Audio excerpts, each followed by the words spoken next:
Yan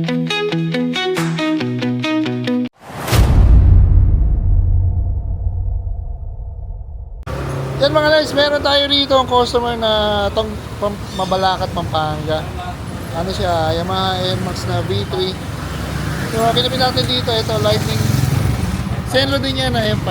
Tapos yung bracket by Nelson LED. Ito yung bracket natin. Ito yung bracket na minimalist. Ito lang kita niya. Wala siyang kita mga arm. So, yan.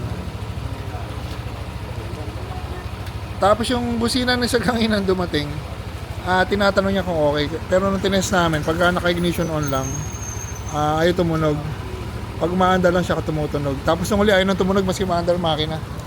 Nagpapa-rewire. So, ni-rewire na din natin.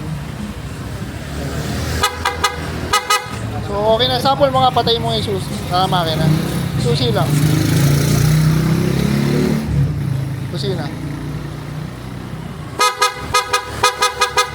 Ayan, sign niya naman okay yung wiring. Dapat pagka naka-ignition on lang, bubusin na siya ng maayos. Kangina ayaw tumunog eh. Tapos yung ilaw pogi, kailangan mo. You know, 100 watts siya na NBL. Tapos yung bracket by Nelson LED. Interview natin si Sir, bawal sa video. Taga sa po ba si Sir? Mabalacat, sir.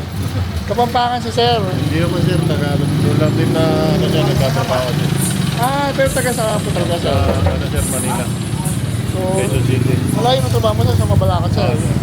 Saan mo po na may shop namin Sir? Sa online, sir. Sa naka-subscribe ako sa inyo, sir. Ay, thank you Sir.